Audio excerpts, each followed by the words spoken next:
বেতন সমন্বয়ের পর কড়া নিরাপত্তায় কাজে যোগ দিয়েছেন পোশাক শ্রমিকরা। শিগগিরই বাস্তবায়নে মালিকদের প্রতি আহ্বান। নবম ওয়েজ বোর্ড নির্ধারিত সময় বাস্তবায়ন করা হবে, আশ্বাস তথ্যমন্ত্রী।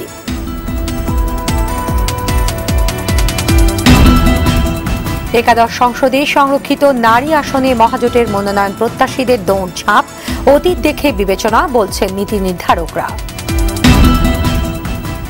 এবং কারণ ছাড়াই দাম বাড়ছে দেশে বৃহত্তম চালের মোকাম কুষ্টিয়ায়, মিল মালিক ও খুচরা ব্যবসায়ীদের একে অপরকে দোষারোপ।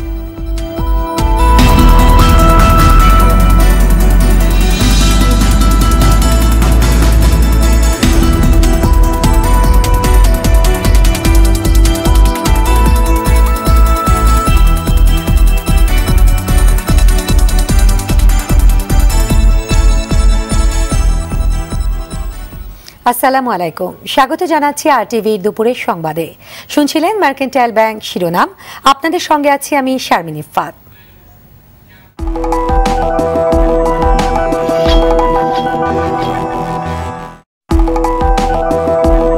বিস্তারিত সংবাদ। 6টি গ্রেডে পোশাক শ্রমিকদের মজুরি কাঠামো ঘোষণার পর কাজে যোগ দিয়েছেন গার্মেন্টস শ্রমিকরা। সকাল থেকে স্ব প্রতিষ্ঠানে কাজ শুরু করেছেন তারা। শ্রমিকরা জানান, বেতন কাঠামো ঘোষণার পর তা বাস্তবায়নের আশ্বাসেই কাজে ফিরেছেন তারা। তবে দ্রুত এটি বাস্তবায়নের জন্য মালিকদের প্রতি আহ্বান জানান শ্রমিক নেতারা। সংশোধিত এই কাঠামো 2018 সালের 1 ডিসেম্বর থেকেই কার্যকর ধরা হবে। তবে বর্ধিত অংশের টাকা ফেব্রুয়ারির বেতনের সঙ্গে সমন্বয় করা হবে বলে জানিয়েছে পোশাক মালিকরা। তৈরি পোশাক শিল্পের শ্রমিকদের ন্যূনতম মজুরি 8,000 টাকা নির্ধারণ করে গত 25 নভেম্বর গেজেট প্রকাশ করে সরকার।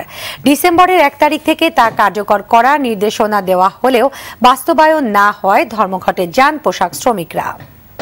এটা একটা সংশোধন হয়েছে, ঠিক আছে, এবং একটু বাড়াইছে। সে সাইডে ছেলে মেয়ে আছে, আমার স্বামী আছে, যে টাকা পাই ওই টাকা আমার সংসার চলে। কাজের যে আমরা যোগ্য হিসেবে আমরা মজুরি পাই নাই। কাজেতে ফিরে আসছে আমরা লাঞ্চেস, কিন্তু আমাকে যে সরকার যেভাবে আমাদের বেতন বাড়ানোর কথা ছিল ওইভাবে বেতন বাড়ানো হয় না। দর্শক, মিরপুর 12-তে আছেন সহকর্মী নাজিব ফরাজি, সরাসরি যোগ দিচ্ছেন তিনি। নাজিব, বেতন বাড়ানোর পর কারখানার কর্মপরিবেশ কেমন দেখছেন আপনি? শ্রমিকরা কি বলছেন?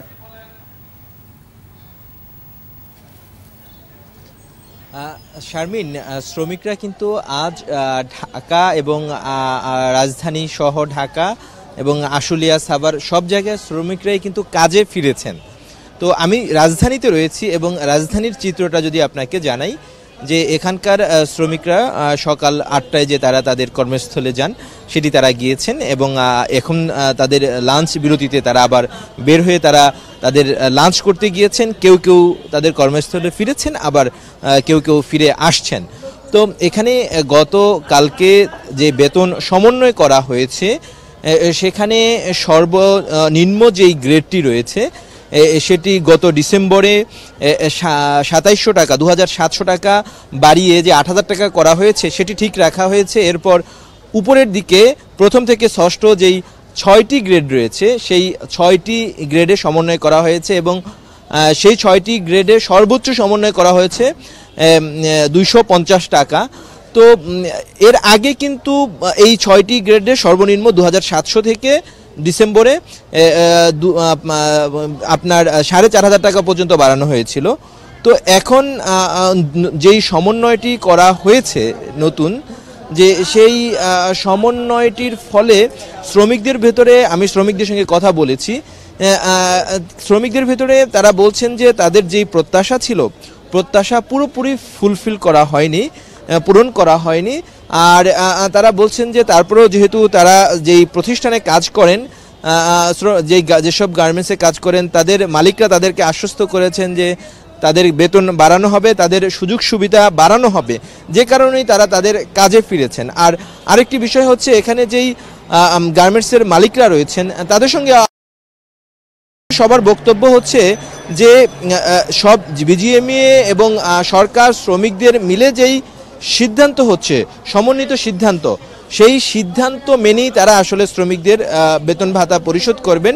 তো যদিও এর বাইরে সাভারে দুই একটি গার্মেন্টসের আমাদের কাছে তথ্য এসেছে যে সেসব গার্মেন্টসের শ্রমিকরা গিয়েছেন ঠিকই, কেউ কেউ কাজ করছেন না এমন একটি তথ্য এসেছে। তো আর বাকি সব গার্মেন্টসই শ্রমিকরা এখন পর্যন্ত কাজ করছেন। তো এই ছিল আমার কাছে সবশেষ খবর। ধন্যবাদ আপনাকে। দর্শক, এতক্ষণ মিরপুর 12 থেকে জানাচ্ছিলেন সহকর্মী নাজির ফরাইজি। নবম ওয়েস বোর্ড নির্ধারিত সময় বাস্তবায়নের আশ্বাস দিয়েছেন তথ্যমন্ত্রী হাসান মাহমুদ। সকালে ঢাকা সাংবাদিক ইউনিয়ন ও ফেডারেল সাংবাদিক ইউনিয়ন এবং জাতীয় প্রেস ক্লাবের পরিচালনা পর্ষদের সাথে মত বিনিময়কালে এসব কথা বলেন তিনি আরো বলেন, উন্নয়নের ধারাবাহিকতা বজায় রাখতে সংবাদ মাধ্যমের স্বাধীনতা জরুরি এবং তা বজায় রাখা হবে। সঠিক সাংবাদিকতার জন্য সব রকম সহযোগিতা করার প্রতিশ্রুতি দেন তিনি।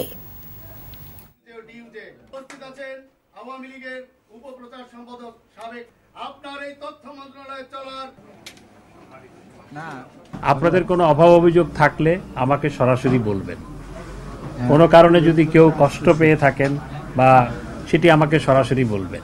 আমি এই মন্ত্রণালয়ের মন্ত্রী হিসাবে আমার কর্মপরিধির অন্যতম প্রধান কাজ হচ্ছে সাংবাদিক বন্ধুদের কল্যাণ। সাম্প্রদায়িক অশুভ শক্তি এখনো দেশে ষড়যন্ত্রে লিপ্ত, তবে সবাই ঐক্যবদ্ধ থাকলে তারা আর কোনোদিন মাথা উঁচু করে দাঁড়াতে পারবে না। দুপুরে রাজধানীতে সদ্য প্রয়াত আওয়ামী লীগের সভাপতি মণ্ডলীর সদস্য সৈয়দ আশরাফুল ইসলামের স্মরণ সভায় একথা বলেন সভাপতি মণ্ডলীর সদস্য মোহাম্মদ নাসিম। ভবিষ্যতে সরকারের পাশাপাশি বিরোধী দলও মুক্তিযুদ্ধের চেতনায় বিশ্বাসী হবে বলেও মনে করেন তিনি। সে মনে রাখতে হবে, যত সফলতা আসবে তত বেশি চক্রান্তকারীরা গভীর চক্রান্ত করবে, নতুন রূপে করবে, নতুন আঙ্গিকে করবে, এটা মনে রাখতে হবে। তো উল্লসিত হওয়ার কিছু নাই, বেশি আত্মপ্রত্যয় হওয়ার কিছু নাই। আমাদের আগে চলতে হবে অত্যন্ত কঠিন সতর্কভাবে। এই দেশে আর কোনোদিনও সাম্প্রদায়িক শক্তি,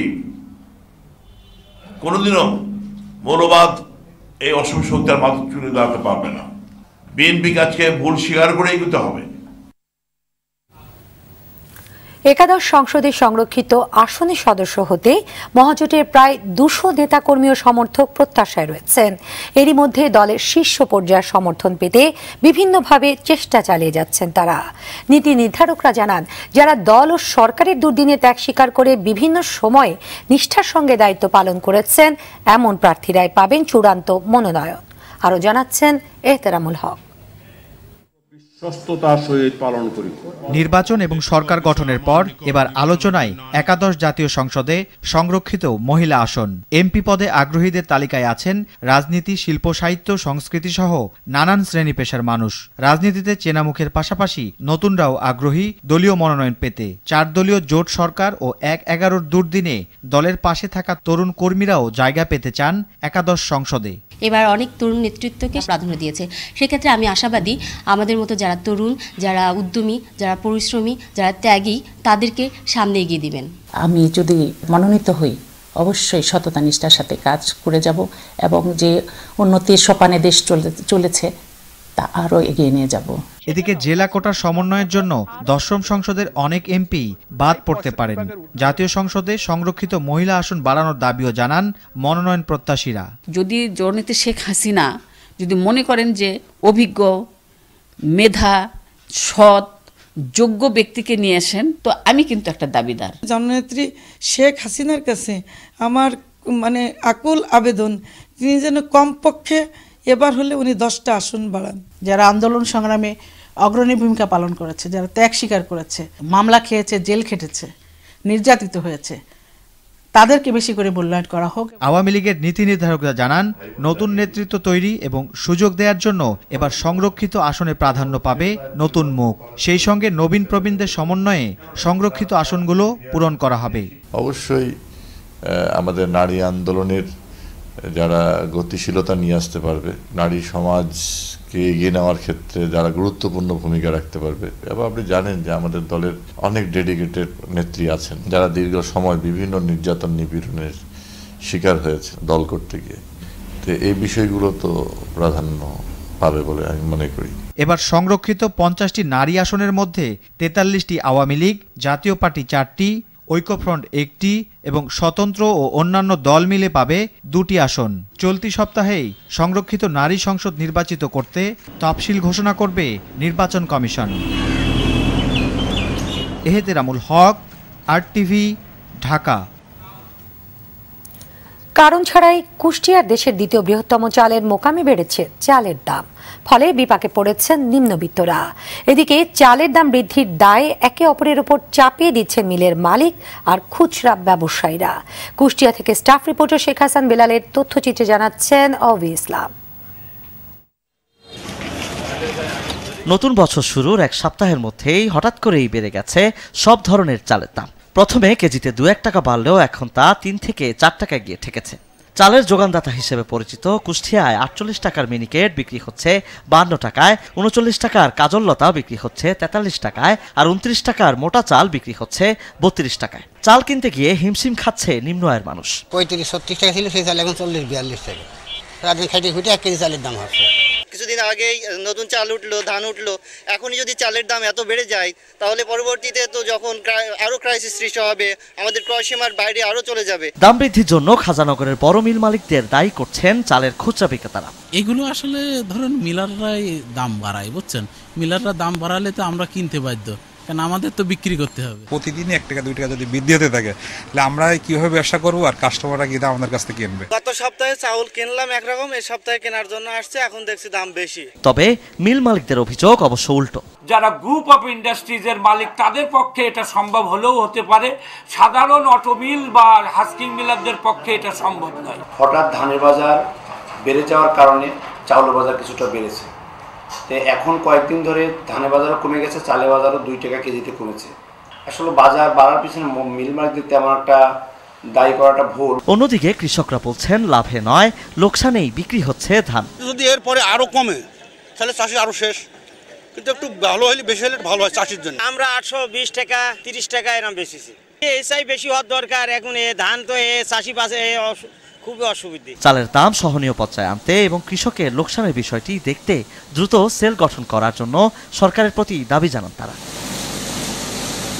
অভি ইসলাম, টিভি। শরীয়তপুরে পুলিশের কথিত বন্দুকযুদ্ধে মারা গেছে 2 জন। জাহাঙ্গীর আকন ও রাসেল হাওলাদার নামে ওই 2 ব্যক্তি আন্তজেলার ডাকাত দলের সদস্য বলে জানিয়েছে পুলিশ। গেল রাত 2:45টার দিকে পুলিশ তাদেরকে নিয়ে অভিযানে নামলে আগে থেকে ওঁত পেতে থাকা ডাকাত দলের অন্যান্য সদস্যরা পুলিশের উপর হামলা করে। এ সময় ডাকাত জাহাঙ্গীর ও রাসেল দৌড়ে পালানোর চেষ্টা করলে ঘটনাস্থলেই গুলিবিদ্ধ হয়ে মারা যায়।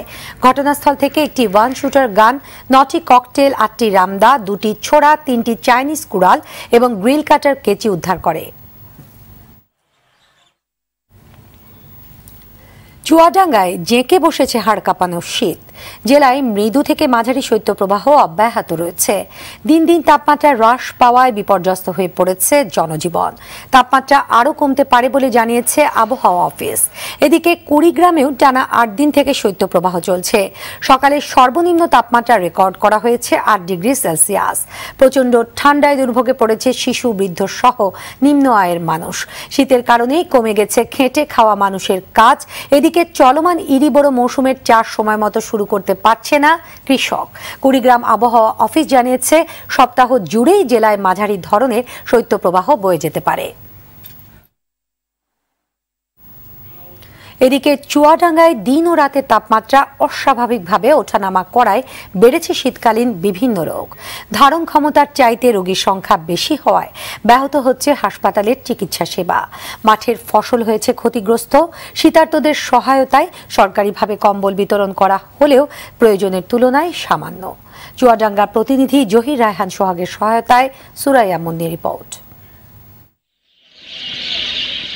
প্রচণ্ড শীতে দিনের বেলা চুয়াডাঙ্গা তাপমাত্রা স্বাভাবিক থাকলেও বেলা গড়িয়ে বিকেল হতেই ঘন্টায় ঘন্টায় নামতে থাকে পারদ, আর সন্ধ্যা গড়াতেই জেকে বসে হাড় কাঁপানো শীত। মৃদু থেকে মাঝারি শৈত্যপ্রবাহে বিধ্বস্ত হয়ে পড়ছে এখানকার জনজীবন। এমনই 5 থেকে 10 ডিগ্রি সেলসিয়াস তাপমাত্রা ওঠানামা করছে এখানে।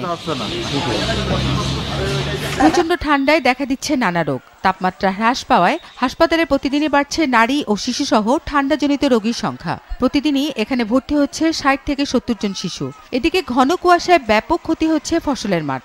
নষ্ট হচ্ছে ধানের বীজতলা, সরিষা, তুলা। এই শীতে মাঠে বেড়ানো যাইছি না, কাজ করা যাইছি না, কম মোটা কিছু পেলাম না, কুয়াশার চাপ, হাত পা খালি যাচ্ছি। কুয়াশার কারণে আমাদের ধানের সমস্ত চারা পুড়িয়ে গেছে। সরকারিভাবে দুস্থ ও শীতার্তদের মাঝে কম্বল বিতরণ অব্যাহত আছে বলে জানানো হয় প্রশাসনের পক্ষ থেকে। আর চাহিদা তুলনায় জনবল কম হওয়ায় চিকিৎসা সেবা দিতে হিমশিম খাচ্ছেন হাসপাতাল কর্তৃপক্ষ। আর শীতে বাড়তি সতর্কতার পাশাপাশি ফসল পরিচর্যায় পরামর্শ দেন কৃষি কর্মকর্তারা। এই পর্যন্ত আমরা 19,000 কম্বলের মধ্যে 17,500টি বিতরণ করেছি। ইতিমধ্যে আমাদের আরো 5,000 কম্বলের চাহিদা আমরা দিয়েছিলাম, সেগুলো চলে আসছে। বিশেষ করে নিউমোনিয়া এবং ডায়রিয়া শিশুদের এবং বয়স্কদের বৃদ্ধি পেয়েছে। আমরা চিকিৎসাতে হিমশিম খাচ্ছি যেহেতু আমাদের জনবল কম। বীজতলার উপরে যে চারার উপরে যে কুয়াশাগুলো জমে থাকে সেটা পাটকাঠি বা যে কোনো কিছু দিয়ে ওটা যদি ভেঙে দেওয়া যায় সেক্ষেত্রে কিন্তু উপকার পাওয়া যাবে। এদিকে আবহাওয়াজনিত কারণে ফসলের ক্ষতি হলে ফেব্রুয়ারি-মার্চ মাসে ব্যাংকের সুদ মওকুফ চান এখানকার কৃষকরা। সুরাইয়া মুন্নি, RTV। শেষ করছি দুপুরের সংবাদ, তার আগে মার্কেন্টাইল ব্যাংক শিরোনামগুলো আরও একবার।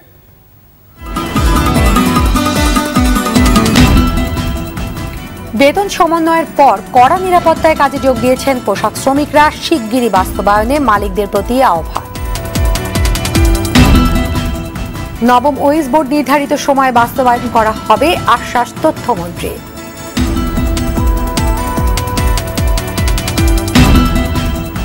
একাদশ সংসদে সংরক্ষিত নারী আসনে মহাজোটের মনোনয়ন প্রত্যাশীদের দৌড়ঝাঁপ, অতীত দেখে বিবেচনা বলছেন নীতি নির্ধারকরা। এবং কারণ ছাড়াই দাম বাড়ছে দেশের বৃহত্তম চালের মোকাম কুষ্টিয়ায়, মিল মালিক ও খুচরা ব্যবসায়ীদের একে অপরকে দোষারোপ। দুপুরের সংবাদ এ পর্যন্তই। RTV সবশেষ সংবাদ জানতে যে কোনো মোবাইল ফোন থেকে 24141 নম্বরে ডায়াল করুন। আর মোবাইল ফোনে সংবাদ দেখতে অ্যাপ স্টোর, গুগল প্লে বা উইন্ডোজ স্টোর থেকে ডাউনলোড করুন RTV অ্যাপস। এছাড়াও তাৎক্ষণিক ও বিনোদন সংবাদ জানতে বিশ্বের যে কোনো প্রান্ত থেকে ভিজিট করুন rtvonline.com এবং youtube.com/rtvnews। ধন্যবাদ সবাইকে।